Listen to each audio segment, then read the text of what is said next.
All right. How y'all doing out there? Welcome to another interview from Audio Freaka, one-on-one with the big voice. Right here, I am live and direct with Mr. Frederick. Very important man doing some great work. And we want to talk to him about the event he has coming up on July 15th. Mr. Frederick, how are you today? Nice to meet you, Hassan. Appreciate you. Appreciate all you do. Thank you. Just want to talk to you so that people can understand who you are, who you're working for, what you're about, what you're doing, and why you're doing it. But usually before we start that, I wanted to make sure we get to know you personally as a person, as an individual, because that's how people can relate to who you are. You know, those who are seeing you for the first time, those who want to work with you in the future or now, and those who want to see who is this guy. You know, so we like to do that so the public can understand who you are, and then we jump right to what you're doing. So let's go ahead and start with talk about yourself. You know, what's your name? Where you from? I'm Frederick Chigundo. Okay. I come from Uganda, so it's an honor and a privilege to be with you, Hassan, for this interview. I'm excited. So I'm working with the Multicultures Coalition. I'm the program coordinator for Africans for Improved Access. AFIA, yes. Great. That's a pleasure. I know myself and my team have worked with you guys before in the past, and this is our 8th year relationship with you guys. So we look forward to more relationship, because what you guys are doing, we believe is great. You know. So let's get to know you. So you're from Uganda. Yeah. Let's talk about in regards to your country. What are some of the things you like to do? What's your favorite dish? What's your favorite music? You know, things like that. Yeah, well, I like matoke. I grew up eating matoke. Matoke is plantain that is steamed with granite sauce. We usually put dried fish and mushroom in the granite sauce and matoke. That's my favorite, I can say.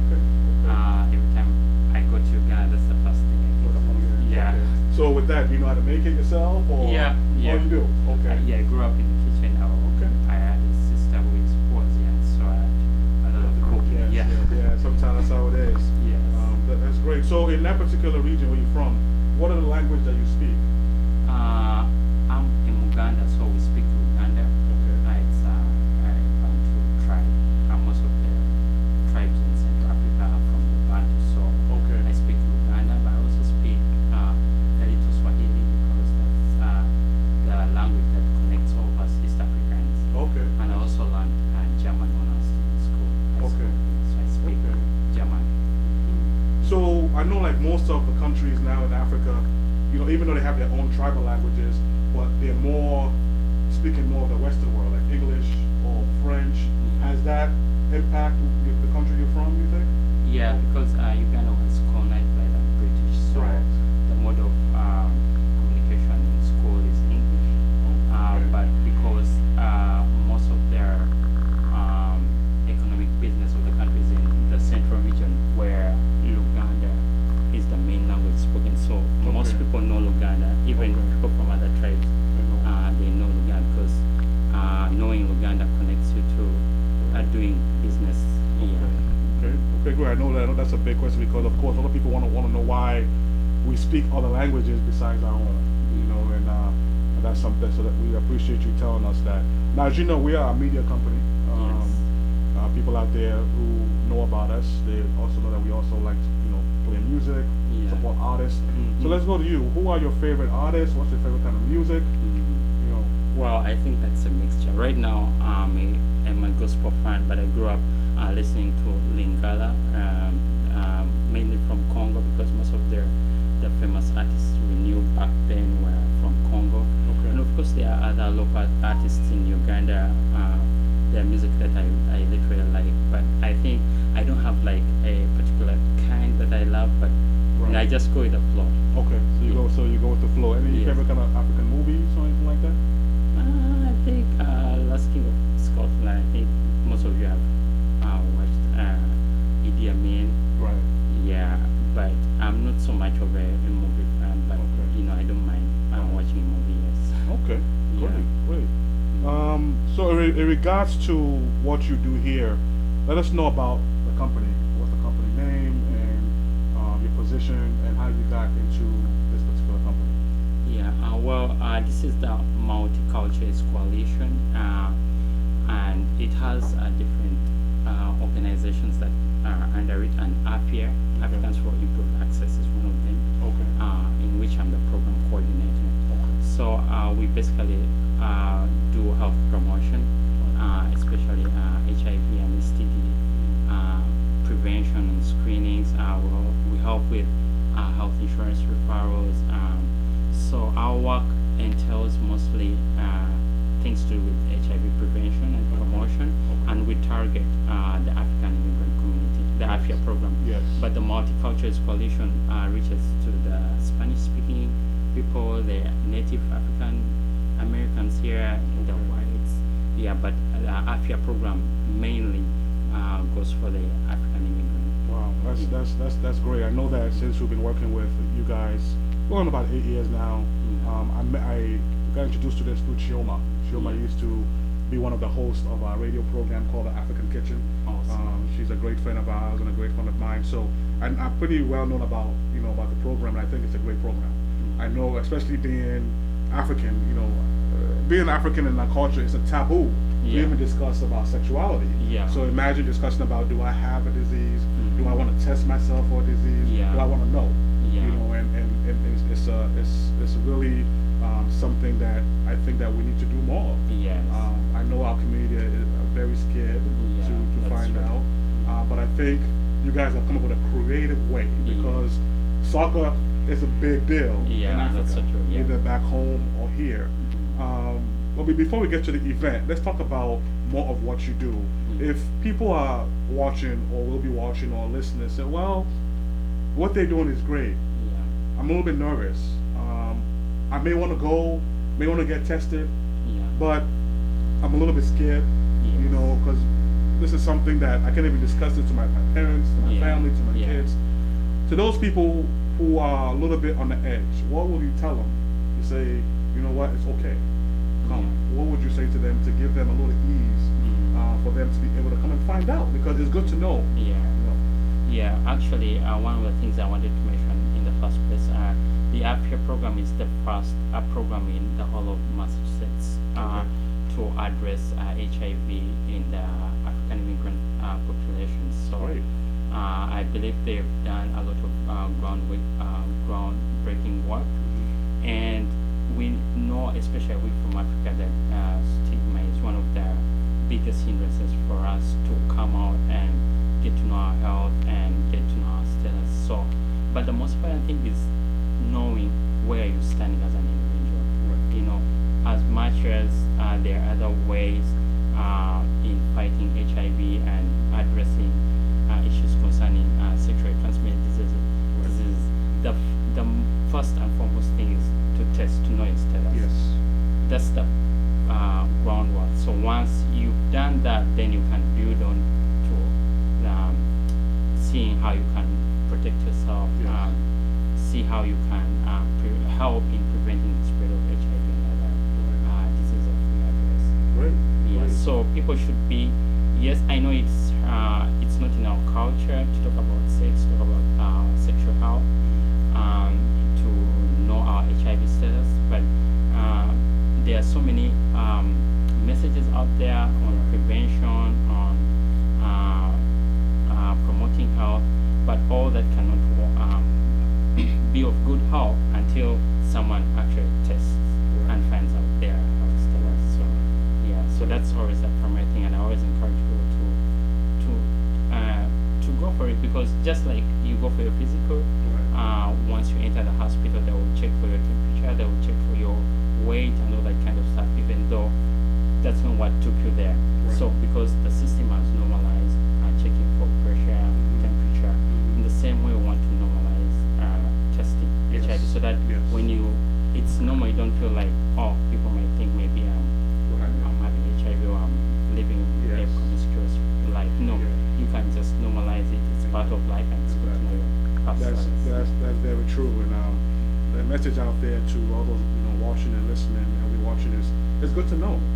And I think finding a way to, even though we love our African culture, but finding a way to come in the modernized age where we know that especially our children, our young ones, Yeah. is media, and they're Yes. watching these things on TV. Oh yeah, that's true. Their minds are going, you Yeah. know, and they want to get interested in relationships. Yeah. So, you know, I think this is an opportunity for people to be able to come out and talk about it, hear about it, especially parents, because I know growing up, my parents never talked to me about anything about that. Yeah. It was a taboo. So I think Yeah. that's also could be a plus where, you know, maybe, you know, me now as a parent, being able to sit down with my son and say, listen, Yes. this is the situation. These are, you know, your choices you have. Yeah. This is what as a father will you know, want you to do or not to do, Yeah. but also given the opportunity to learn about it and know Yeah. about it. So I think it's a great thing. Yeah, and in our culture, back home in Africa, fighting HIV, we knew the ABC formula of abstinence, being faithful and using condoms. That was the anthem in Uganda to help bring down the spread of HIV. Okay. But our program goes further than that in encouraging, bring about risk reduction. Yes. Because there are situations whereby you find that an individual cannot abstain, an individual may not want to use protection, Yes. or an individual might be in a situation whereby they're not faithful. Yes. But how can that individual be helped? You know, so our program brings about the risk reduction strategies to see how all people of all walks of life can be helped in preventing the spread of HIV. Great. This is the big voice of Africa, Yeah. Mr. Hafiz. I'm here in direct, live on Audio Freaka with Mr. Frederick, Program Director, Coordinator of this great initiative that they're doing right now. We're here to discuss what they do and also about this event that's going on. Yeah. But before we go to that, let's talk about if people want to be part of what you do, the program, the Yeah. company. Yeah. How can they get in touch with you? What do they need to do? How can they find out? Let them know. Right now they're watching, they're listening. Yeah. Okay, what he's saying is great. Yeah. How can I be part of this? Yeah. Our physical address is in Jamaica Plain, Okay. 31 Heath Street. So we're open Monday to Friday from 9 to 5. So any person can walk in. There are counseling sessions, screenings. We have materials to give out, preventive materials, protective materials, educative materials. Okay. We also help with health insurance referrals for Beautiful. people who don't have health insurance, Great. especially our Great. community where some people might not be having work authorization and health insurance could be a problem. So Yes. we help them get health insurance, Great. and also navigating those who are sick or need help as far Okay. as getting medical attention is concerned. So we do a lot of stuff. So people can find us at our location here in Jamaica Plain, Okay. Boston. We also have our website, www.mark-boston.org. Okay. There's a lot of information there, the programs we do. We also, people can reach us on Facebook. We have our Facebook is the AFIA page, so Okay. you just need to put in AFIA and then Understand. yeah, you can reach to us. Great. We also people can reach us by phone, my cell phone. Okay. Yeah, so I think we're out there. Yeah. And the other good thing is because we know our community, the community that we serve, most people are working day and night to make sure that they bring bread on the table and also Yes. support their families back home. Yes. So we know they don't have time to navigate to come to Yes, Boston, yes.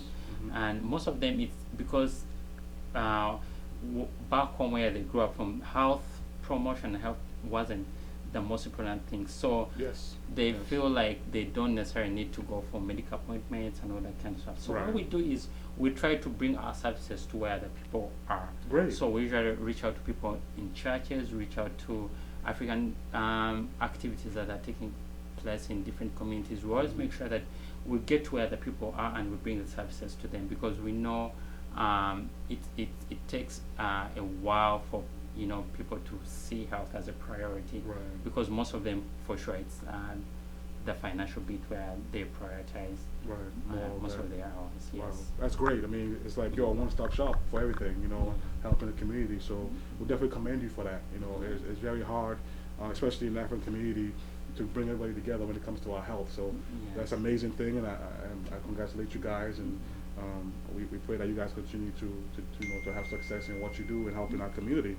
That's great. So we thank you for that. Yeah, you know, thank you and so much. continue the great work. Yeah. So we're also here also to discuss this event. Yep. It's a big event going on. Yes. It's the 8th annual Yes. event, and it Yes. has to do around soccer, which I'm Yes. sure a lot of Africans out there and Latinas and Caribbeans love. Yes. So let's get down to that. I mean, this is a great idea. You know, bringing people together for something that they love doing to also educate them about something that's important. Yes. Okay, so this is the eighth one that you're doing. Give us a brief history about this health cup here. Yeah, the African Health Cup soccer tournament actually, like I said, our program we usually do health promotion, but we realize that we are so much reaching out to the women. They are the ones who are responding. Right. So it was easier for us to get to them. But then we realized that we had to get to the men Have too, to get because to the we know men, that yes. a healthy man, a healthy husband Yes. is a healthy family. So, like I said, most of the men were doing two jobs at a time. So they, because of job security, it's hard for them to attend to their health.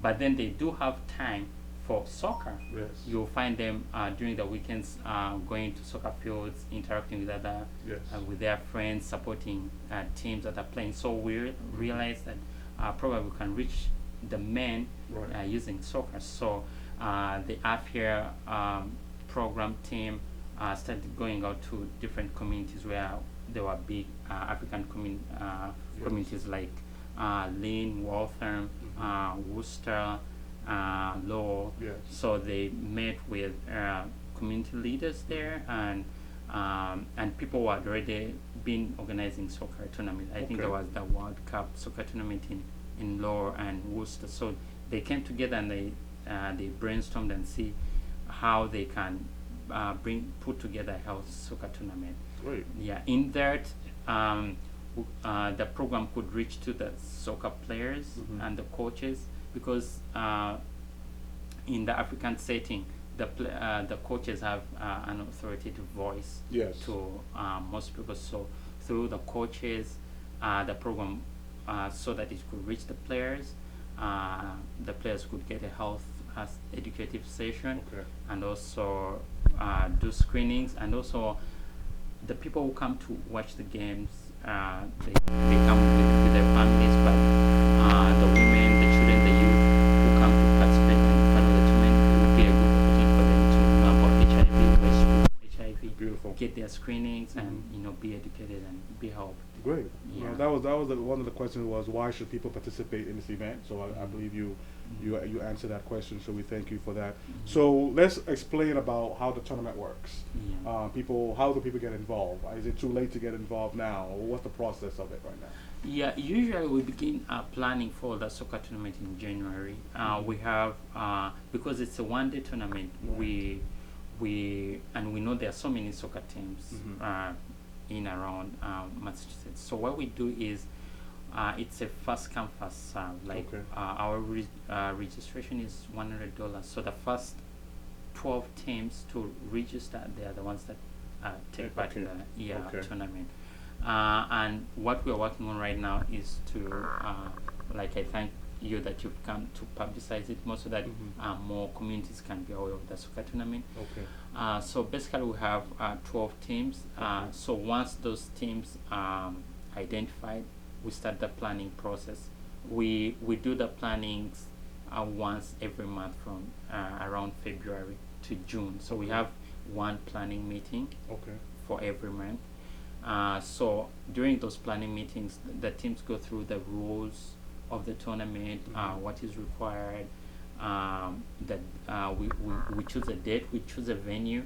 I think you've noticed the previous it has been in Law because of the strong African community there. But we in the past we had one in Boston, and we are looking forward to having an extension of the tournament, not just to be a one-day tournament, so that we can allow more teams Okay. to participate, and we can alter. We can have, let's say, the first day could be we could have the games in Boston, and then Okay. maybe the final days we can have them in Lowell or Worcester. Okay. So that's where we are going for it. But so those 12 teams, usually every team is allowed to have like 25 players. Since Okay. this is a one-day tournament, that means Right. So by it's- the time a team is gonna play finals, Right. they need to have a big roster. I mean, Right, yeah, because yeah. it's like a power pack there. I mean, Yeah. having 12 teams, each team 12 players, all in one day, doing everything in one day. It's like a marathon. Okay. Yeah. So usually we have 4 groups. The teams are divided into 4 groups: Group A, B, C, and D. This year we have 11 participating teams. We have Liberia, Worcester, which are the defending champions. Okay. Liberia, Boston. We have Uganda. We have Congo. We have Sudan. We have Zambia. We have Cameroon. I think those are the teams we have. Okay. So they are in 4 different groups, Okay. and every half of the game is 25 minutes, and they have 10 minutes breaks. Okay. Yeah, and then before the teams play, the players have a group session whereby we will have an instructor. This time around, they're going to talk about hepatitis C and B, Okay. which is on a rise. Yes. People from the African communities. So there are group sessions, and then we have an opportunity to give the players opportunities to test and also to ask questions and to talk about anything as far as their health is concerned. Okay. Yeah, so in this day of tournament, there are so many things going on. Yeah. I mean, there are games going on, then health sessions, then kids activities, Okay. food, music, Okay. African art and crafts. So Right. it's really a big family event. Okay. And we're also having security detail to Okay. make sure that Everything goes everything goes well, just like any other big function. Okay. And I'm believing it's gonna be a great and exciting day. Great. So, out of all that, in regards to the winner, so there's 12 teams. You break it down. So during the day, Yeah. all teams are played, Yeah. and then the winner will go to Yeah. the next level. go to the Yes. next So level. Okay. yeah. So the group there are 3 teams per group, Okay. and then they play like 25 minutes per half. Okay. They have like a 10 minutes break, and then they go into another half, Okay. and then we have the semifinals. The winner of Group A versus the winner in Group B, and then the winner in Group C versus the winner in Group D, Great. and then after that we have the finals, and then we gave a trophy to the winning team and a $500 award. Okay. And then the second, they get the silver medals and 200 award.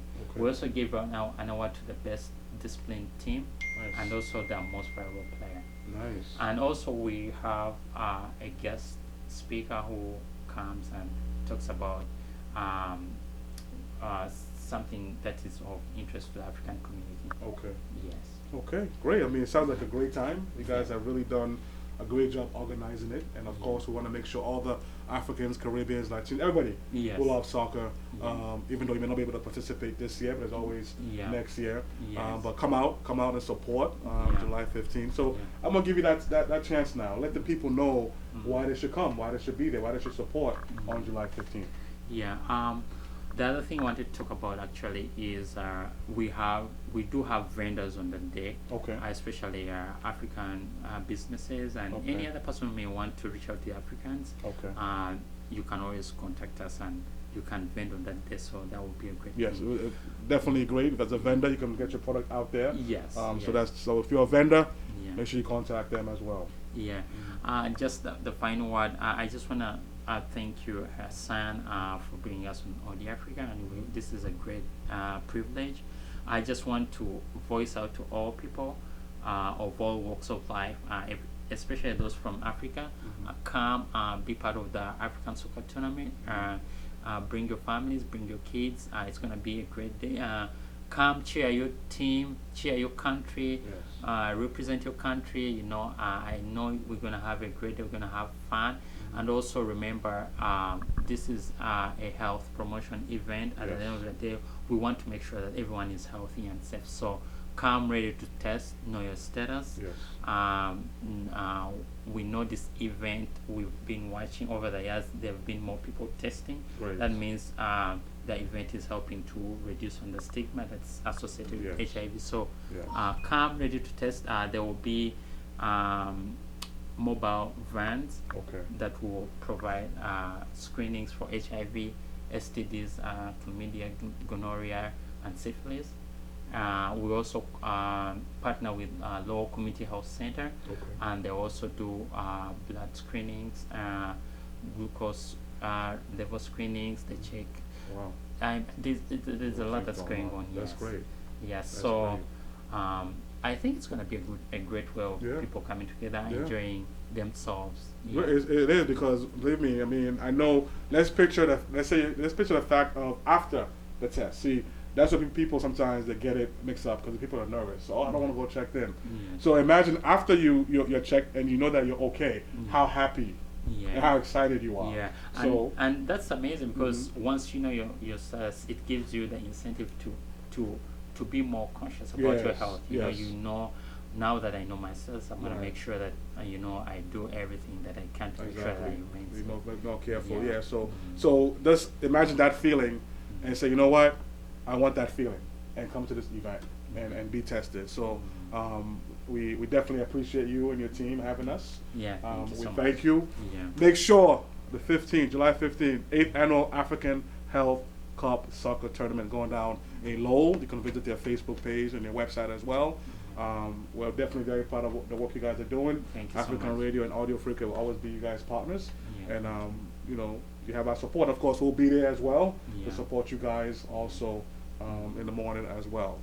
This is Mr. Hafiz, the big voice of Africa, representing African Radio on Audio Freaka, and Mr. Frederick right here, program coordinator of this great company.